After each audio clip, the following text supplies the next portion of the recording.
All right, did you guys know that there's actually two kinds of fat? There's visceral fat and subcutaneous fat. There's some good news and bad news here with both of them. So visceral fat is actually is more dangerous to your health. It's the fat that like makes your midsection get really big and kind of like almost hard, and like just fat in areas like fat around your organs, like your liver and your heart. And it makes you have a greater increase of things like heart attacks, blood clots, and strokes. However, there's more blood flow to your visceral fat and to your visceral fat. So it actually responds really, really well to diet, exercise, and metabolic things that are helping your metabolic health system, like the products we use that naturally increase your body's GLP-1 hormone and your AMPK enzyme. So that's great, right?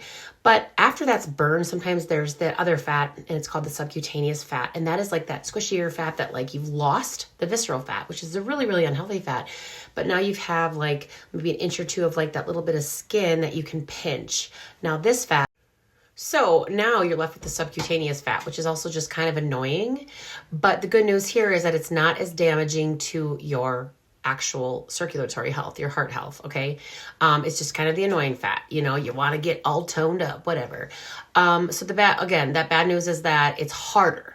This is going to be harder to lose than the visceral fat, but it's not as dangerous. But the good news then on the flip side of that, because I always love to end on the good news, is that subcutaneous fat still can be burned. It's just harder because the blood flow is not as good to your subcutaneous fat. But both of those fats are still really, really crucial for female hormones. So listen in to know why that is. Okay, now, so let's talk about female hormones. So losing excess amounts of this fat is very, very good because it's going to help balance out your hormones, all right?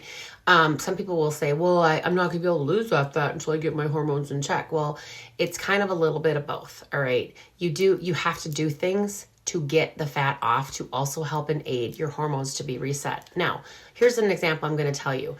Our system, our daily health system, which is our Activate and our Transform, specifically, if I'm going to talk about the Activate, that it naturally increases your body's GLP-1 hormone and activates your AMPK enzyme, which burns your visceral fat.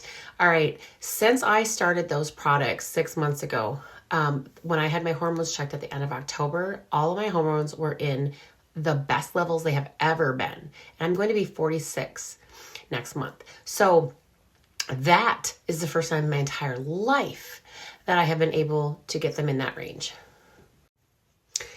And that's what's so cool about our system is that we are not a weight loss system, okay? There are many, many people who have zero like weight fat, that they're trying to lose, but they have metabolic markers that are off, like blood pressure, blood sugar, or triglycerides, or cholesterol levels, or whatever, or hormones, okay?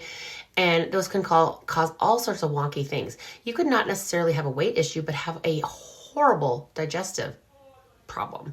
And so much of that can also be corrected when our metabolic health is corrected and our hormones are corrected. I mean, it all is so synergistic.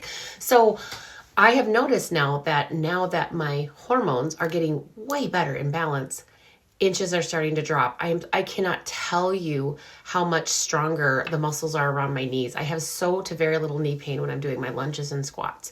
I'm getting shapely again. Skin is smoothing out in certain areas. So guys, this is so crucial to your health.